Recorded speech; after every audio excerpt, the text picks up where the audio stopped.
Hey, tribe.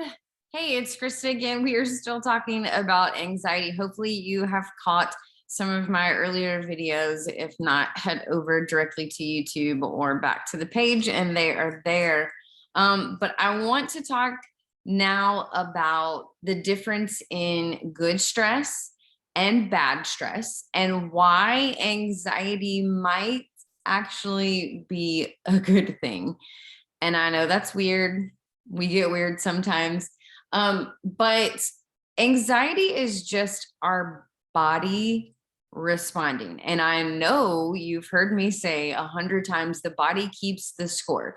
So even when our bodies are telling us something negative, we still need to take it as a good sign that our body is trying to interact with us and tell us what's happening so that we can figure out how to respond. And so to me, I get anxiety. I've had anxiety attacks. And so to me, I just try to sit with it for a minute once I get myself through it and just show a little gratitude and be grateful that my body is actually healthy enough to respond to me and kind of tell me what's going on so that I can figure out the appropriate response on how to resolve something. Because I think maybe in today's day and age, I sound so old saying that. Today's society, we kind of get taught that we're not supposed to take the time for ourselves and figure it out. Like it's almost like we're machines. We're supposed to just like be the cog in the wheel and just like stick our heads down and get through our days.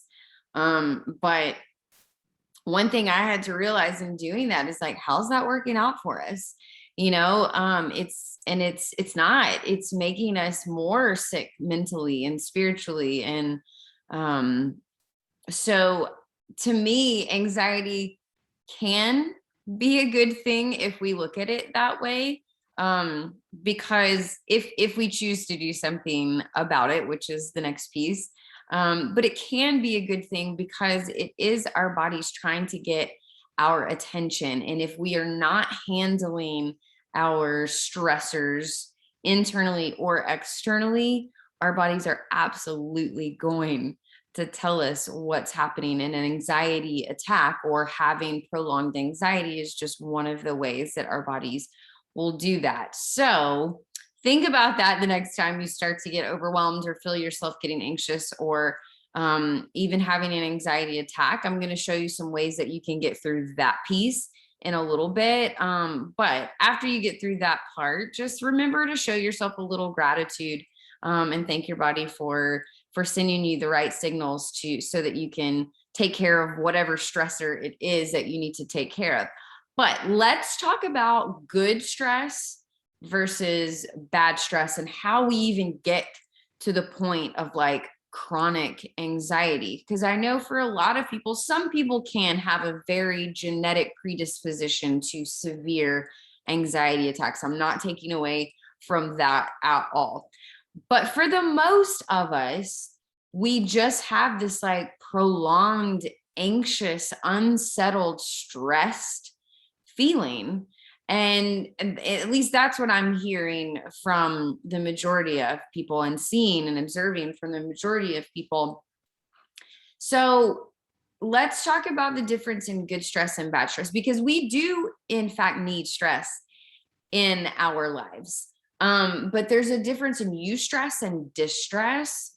And good stress, it causes excitement. And if you caught my video earlier this week, we're going to talk more about how our bodies react the same to fear and anxiety and excitement and how we can use that to our benefit.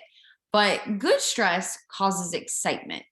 It's something good happens. It's still stressful. Like you may be like switching jobs and that's stressful, but you know it's a better job opportunity. Or you may be getting married or having a baby or updating your home, like renovating your home. All of those things are stressful, but they cause excitement because you know the outcome is going to be something exciting, right? So something good happens, even though it can cause extra stressors in our life. And then also good stress can happen just based on the way we choose to handle it. So you may have a situation, a stressful situation, a distressful situation, but it's something that you feel like you have a handle on.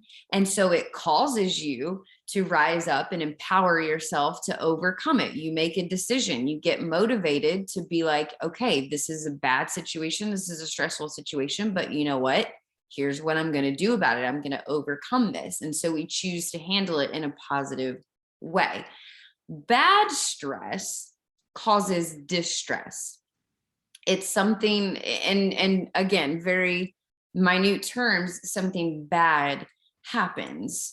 And we choose to, or not choose to, but like our bodies, it's just too overwhelming. Our bodies choose to succumb to it or secede to it.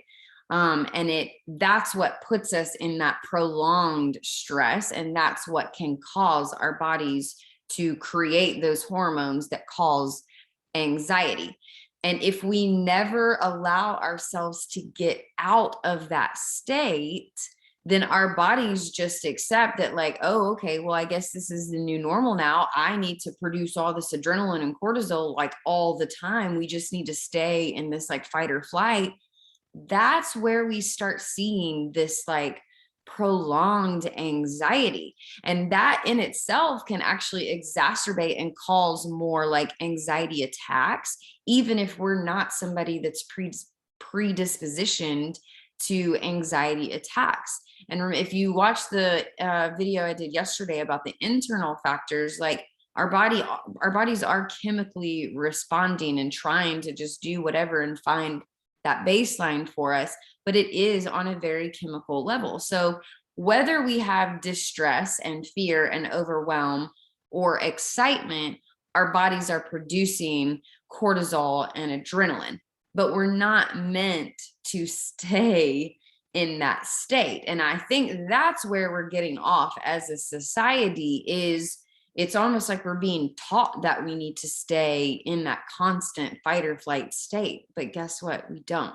That is not our baseline. That is not our normal. And like I posted the other day, that's not part of our personality. And so there are ways that we can dig ourselves back out of it. Does it take work? Yes. Is it comfortable?